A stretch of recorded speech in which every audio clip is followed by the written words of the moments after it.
our fourth speaker in the TTS Research Guild's 2019 speaker series, Dalia El-Shimy. Dalia is an engineer turned academic turned user researcher. As a UX research lead at Shopify, she manages the company's research efforts when it comes to online shopping experiences, everything from the merchants who create them to their customers who interact with them.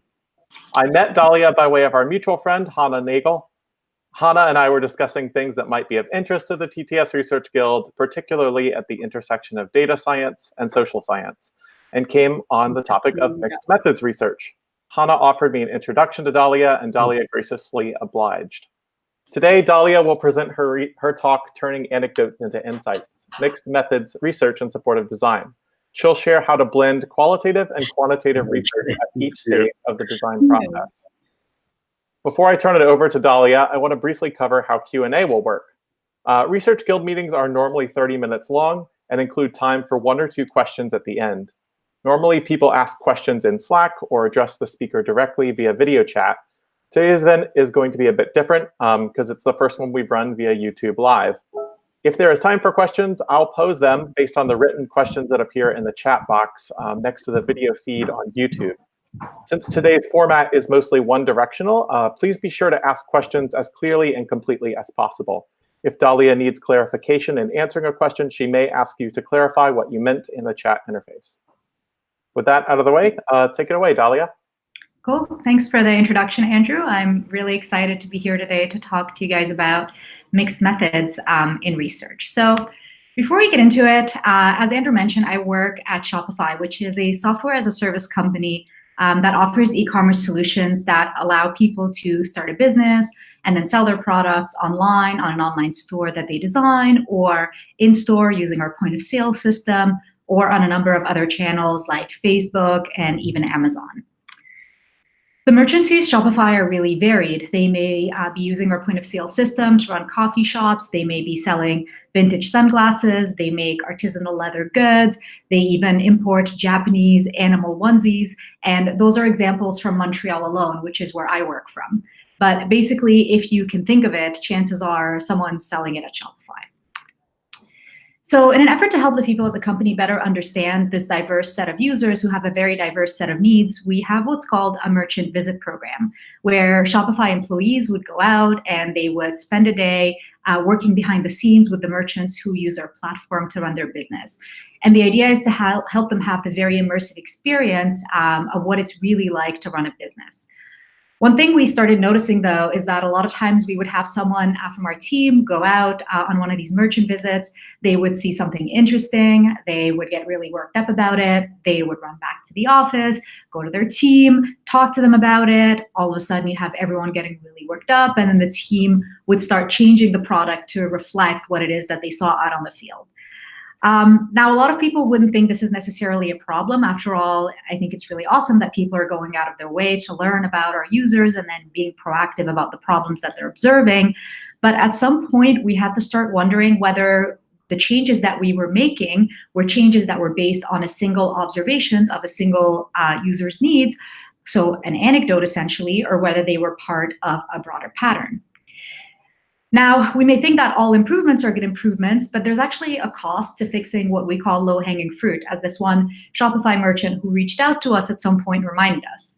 He said that there is a constant tweaking of formats and systems. And for the creatives who work behind the scenes, this may seem inconsequential, but for process workers at the other end of the system, it's just bloody annoying. It's as though every week or two, when you open your desktop, your computer, the icons had been changed and subtly rearranged. So clearly there is a cost to making constant tweaks to our system. And so we needed a better way to make decisions around whether we wanted to change things based on what might be one-off observations or whether what we were observing out on the field may be part of a broader pattern.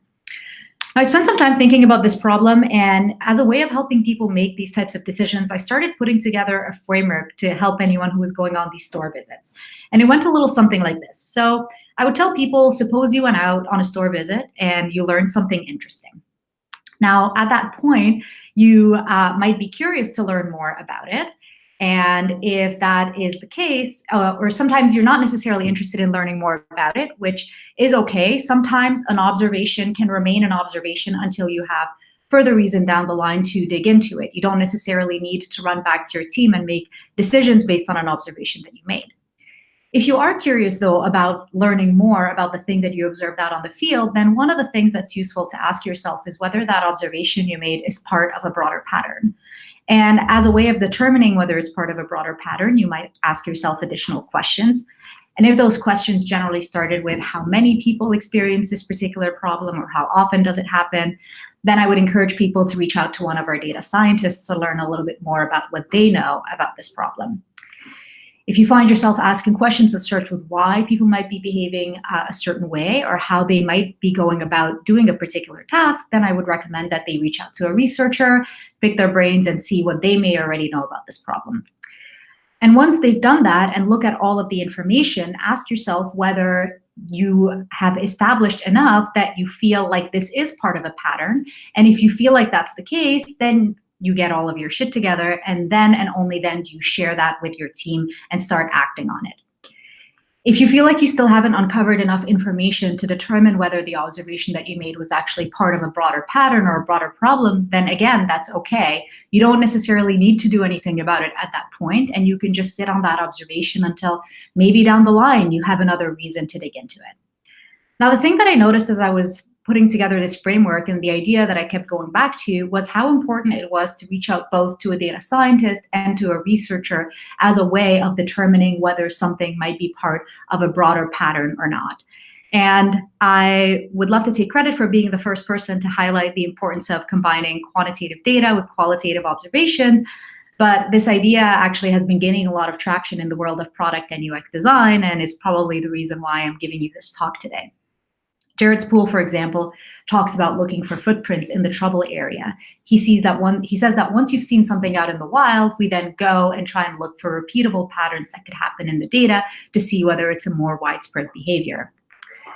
Sarah Belt, who is the head of creator product insights at Spotify, actually is part of a multidisciplinary team that brings together user researchers and data scientists under one umbrella. And she says that triangulation allows us to have greater confidence and richer insights than is possible to achieve through a single method alone. We aspire to form a comprehensive narrative of what we know about the current and future users of our products rather than methodologically siloed insights. And one of my favorite examples, of course, Erica Hall, calls out the fact that people working in UX could actually be doing a much better job translating the problems that they observe and care about into business value, and that in order to do that, they need to be combining both quantitative and qualitative insights. One last example, Trisha Wang, who is a noted ethnographer who worked at Nokia for many years and has actually produced a really interesting TED Talk about her work there, talks about how combining insights that come from quantitative data at large scale, or what we call big data, and insights from qualitative ethnographic research methods, or what she calls thick data, can help us form a fuller picture about the experiences that people have with the technology and the products that we build. So across the board, there is a consensus that when you combine statistical trends with stories and personal experiences, the collective strength of both provides a better understanding of the research problem than either forms of data alone. And that is very much what mixed methods is all about. It's actually been a technique that is commonly used in many academic fields for a long time. And John Creswell, who's one of the most noted academics when it comes to mixed method, defines it as an approach to research in the social, behavioral, and health sciences, in which the investigator gathers both quantitative or closed-ended and qualitative or open-ended data, and then integrates the two, and then draws interpretation based on the combined strength of both sets of data to understand the research problem.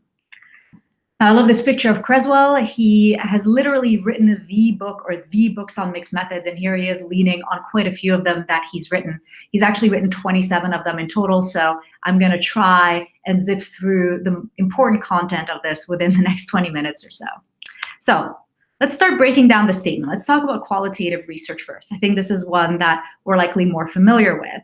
I think there's generally a misconception among people who haven't been exposed to a lot of research that when we say qualitative techniques, we're talking about usability testing, but probably most of the people who are listening in today already know that usability testing actually represents just a small proportion of the entire space that constitutes qualitative research.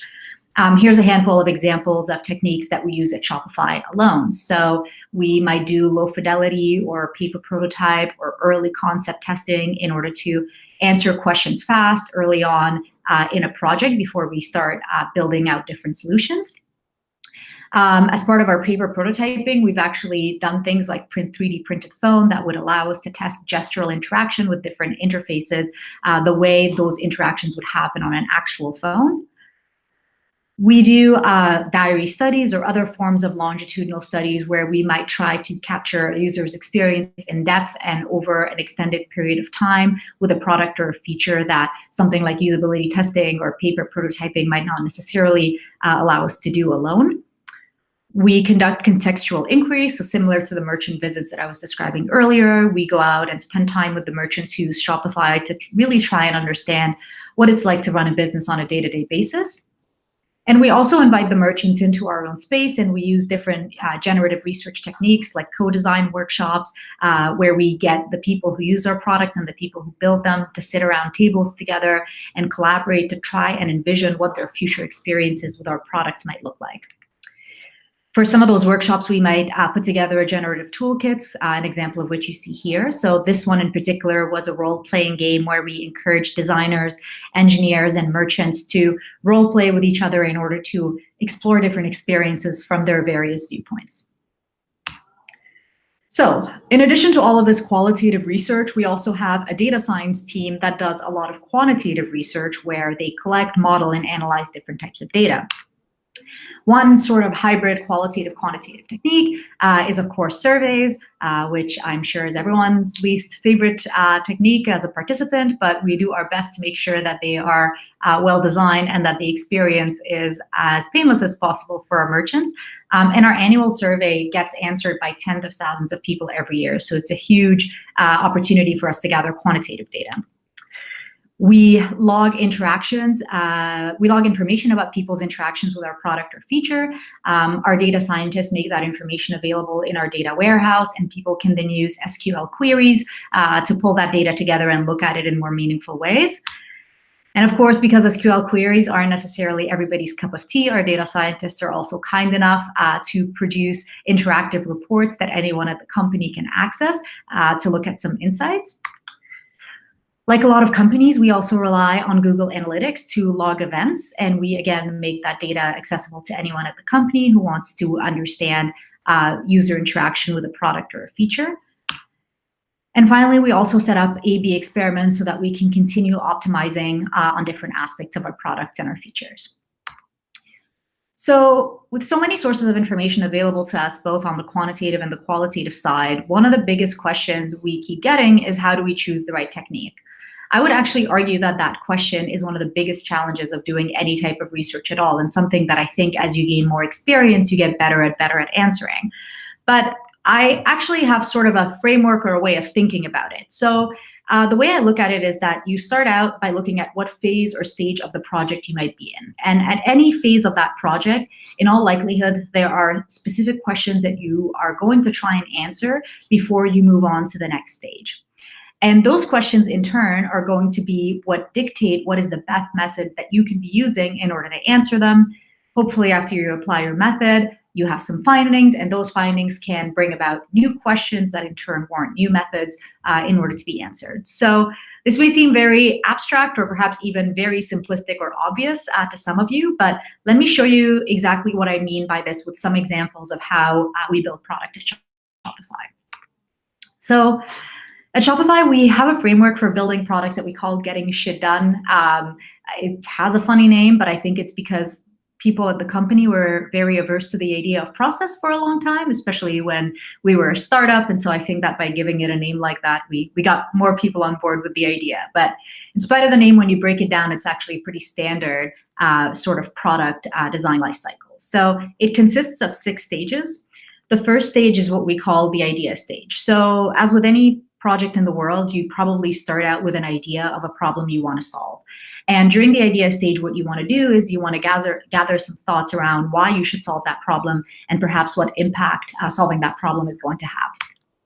Once you've done that, you enter the think phase. And this is all about becoming an expert of the problem domain by looking both at data that we may have already gathered internally, but also looking externally at some information that may have been generated about this specific problem and see what other people may have thought about it.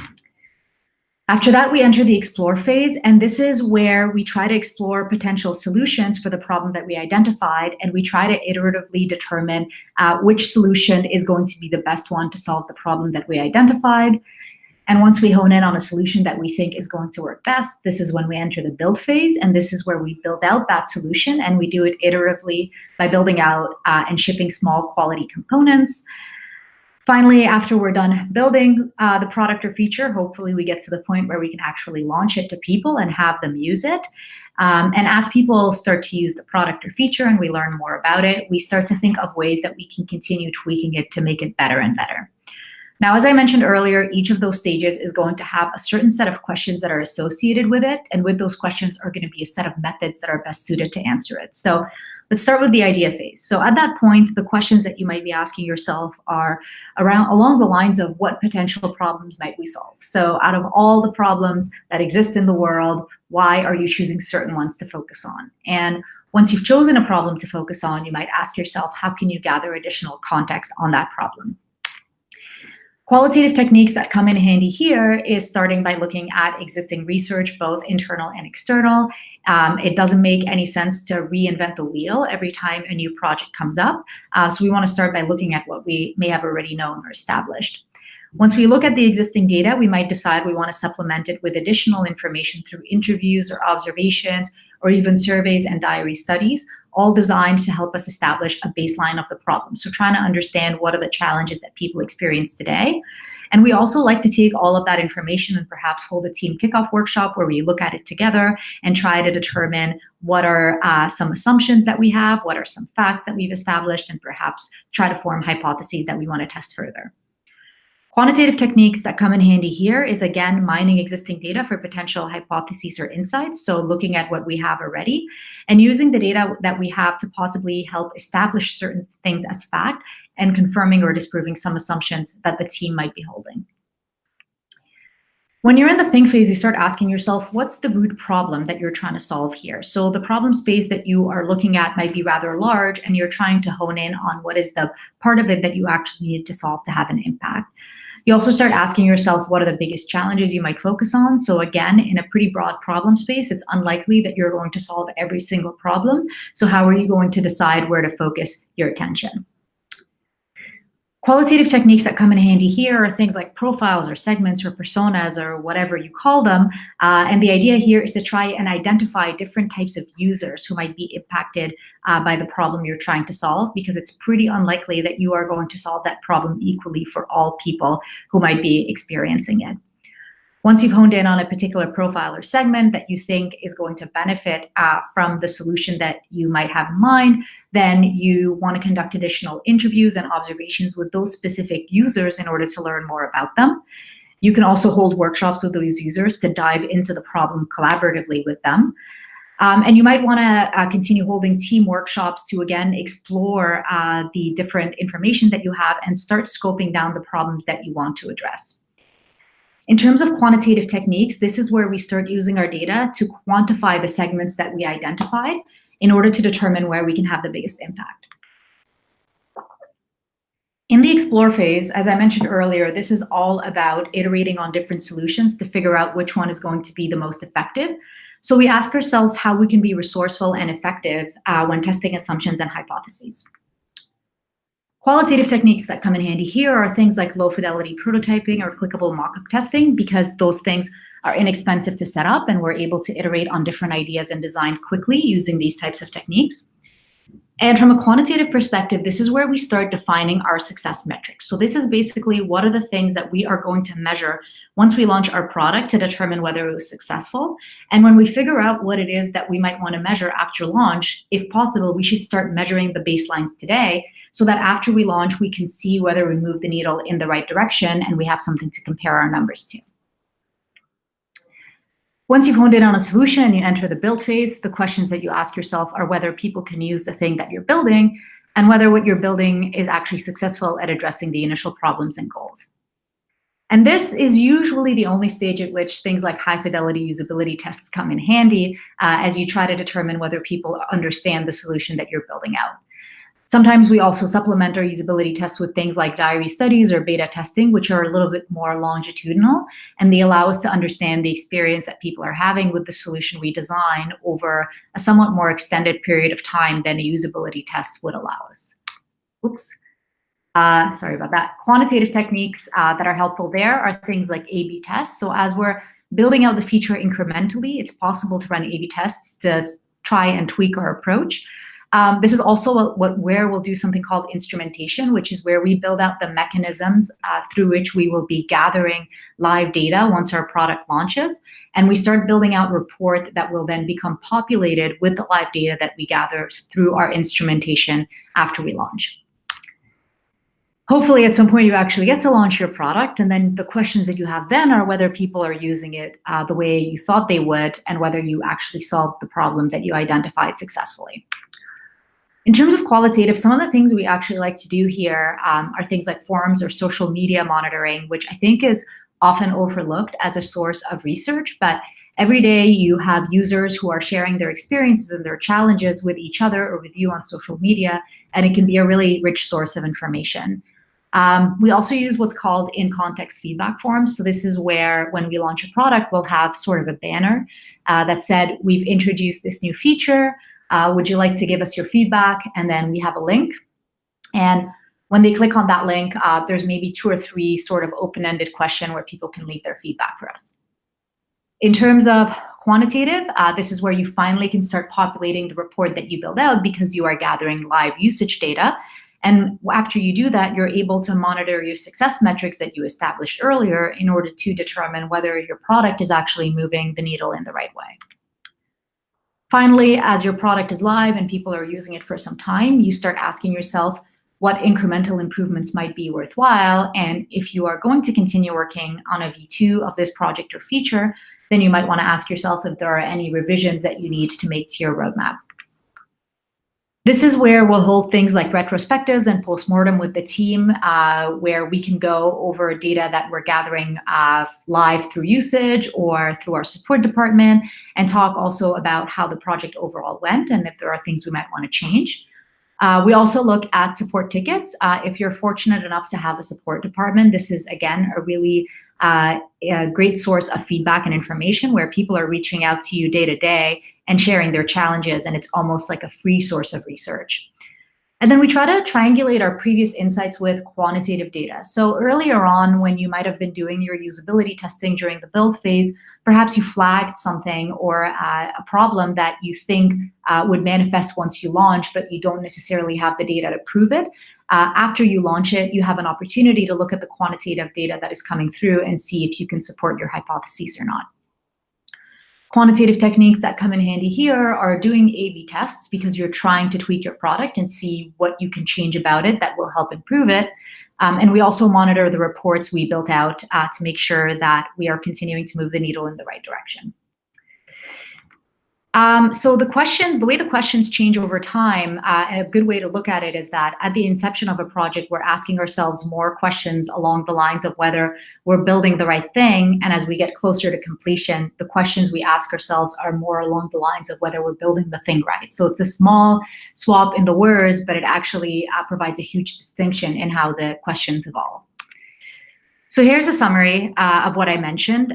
So according to the model that I presented earlier, like I said, at every stage, there's specific questions that are going to come up. And then based on those questions, there's going to be qualitative and quantitative techniques that are best suited to help you answer them. So far we've talked about quantitative data, we've talked about qualitative data, we've talked about how to choose different techniques based on the questions you have, but we still haven't actually talked about mixed methods because just doing quantitative and qualitative research does not mixed methods make. If we go back to the definition that Creswell offers, there's a few key things there. So yes, it's about gathering qualitative. Yes, it's about gathering quantitative. But more importantly, it's about how to integrate the two in such a way that you are combining the strength of both sets. So what are the strengths of quantitative versus qualitative? Let's talk about qualitative first. So in terms of strength, qualitative research gives you detailed perspectives. It allows you to capture the voices of participants, and because of that, you can capture pretty complex phenomena. It adapts the context, meaning that you may start out with a certain set of questions that you're asking people, but as you learn more about their context, you may decide to introduce new questions into your study, and that doesn't necessarily invalidate the research that you've done up to that point, which is in contrast with quantitative research, and I'll get into that in a minute. It's largely participant-driven, so again, because you start out so open-ended, you have an opportunity to fully learn from the people you're researching, and it appeals to people's enjoyment of stories. So there's something very powerful about being able to share a video or an audio snippet with your team as a way of building out empathy. In terms of weaknesses, though, it is very time-intensive when it comes to data collection and analysis, as anyone who has had to do things like transcription will probably affirm. And because it's so time intensive, you actually only have an opportunity to study very few people at a time. And because you only have an opportunity to study few people, it has limited generalizability. And so you lose scale.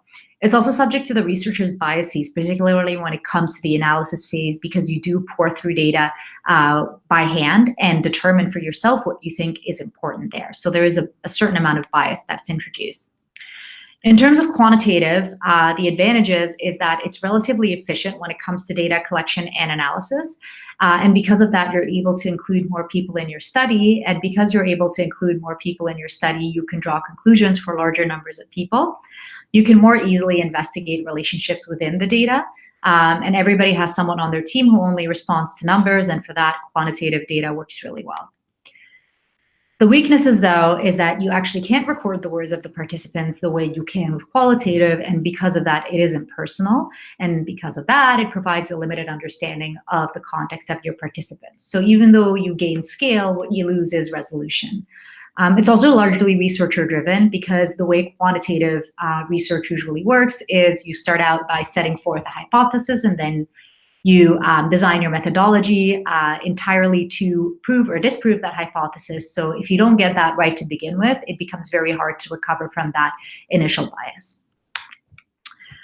So with that being said, how do you actually mix methods together? So there are many different ways of doing it, but I'm going to touch on 3 different ways of mixing methods. The first one is called convergent design. The second one is called explanatory sequential design. And the third one is called exploratory sequential design. And I never get 2 from 3 straight in the naming, so don't worry about it too much, so long as you understand how they work. Let's first talk about convergent design. So convergent design is, suppose you have a question that you're interested in investigating. What you do is you plan out what you're going to gather in terms of quantitative data to see if you can study a large number of people. You also plan out what you're going to need in terms of qualitative data in order to capture detailed perspectives and complex phenomena. And once you've done all that, you're going to bring together both data sets. You're going to see where they agree, where they contradict each other. And from there, you form your insights, and that becomes what you report on. The thing that I want to highlight here that's really important is the intentionality. This isn't the same thing as you having gone out and done some interviews and then you run into a data scientist down the hall and you ask them if they have any numbers to prove or disprove what you saw in your interviews. This is about planning it out from the very beginning in terms of what you need from qualitative and quantitative and how you're going to bring both data sets together. The second method, explanatory sequential design. This is where you start out with your quantitative. So the objective here is to try and see whether you can discover any patterns for large numbers of people. And once you've done that, you plan out how you're going to supplement that with additional qualitative research in order to enrich those large numbers and patterns with additional details and context. And that becomes the insights that you report on. Exploratory sequential design reverses that. So this is where you start out with your qualitative research to try and capture the stories in depth of a few people. And then from there, you can mine that information for hypotheses that you can then test with a larger group of people to see if you can draw conclusions for larger samples. And then that becomes the insights that you report on. Here's an example of how we actually used all 3 mixed methods design for a project that we worked on at Shopify. So we were trying to build out a feature that would have represented a pretty big departure from our current offering. And so before getting too deep into it, we wanted to gather as much information as possible. So we started out by saying, okay, let's design an experiment to see an experiment for a feature that would be representative of what this new product looked like, and see if people even click on it at all to see if there's interest. At the same time, we're going to do some qualitative research where we go out and try to understand from people how they're experiencing the problem that we're trying to solve. And that is an example of convergent design. After running the experiment, if we determine that there is enough interest in it, then we want to look through our data to try and understand a little bit more who are the people who are interested and whether we can segment them. And once we segment them, then we would reach out to them to do additional qualitative research and see what else we might learn about them. And that's an example of explanatory sequential design. As we continue to learn about these particular users who stand to benefit from the product we were interested in building, we start conducting more qualitative research to understand more in depth what's useful to them. And as we come up with ideas of additional features that may be useful to them, we would test those hypotheses with additional experiments to see whether the features were actually valuable and moving the needle in the right way. And that's an example of exploratory sequential design. Now, I know I'm a little bit running over time, but I just want to highlight, I think, the really important part of this talk, which is if you are doing qualitative user research for a living, I'm not here to turn you into a data scientist and vice versa. I think there are very, very few people who are equally skilled at doing both types of research well. What's important, though, is to understand enough about both types of methods and their strengths and weaknesses so that you are able to have more informed conversations and collaborations with people across the board. So when it comes to qualitative, we're talking about things like voices and stories and complex phenomena in detail. When it comes to quantitative, we're trying to leverage things like objectivity, efficiency, looking at statistical trends, and looking for relationships between the data.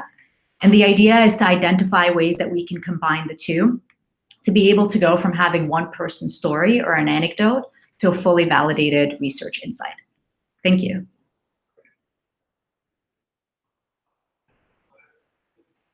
Thank you so much, Dalia.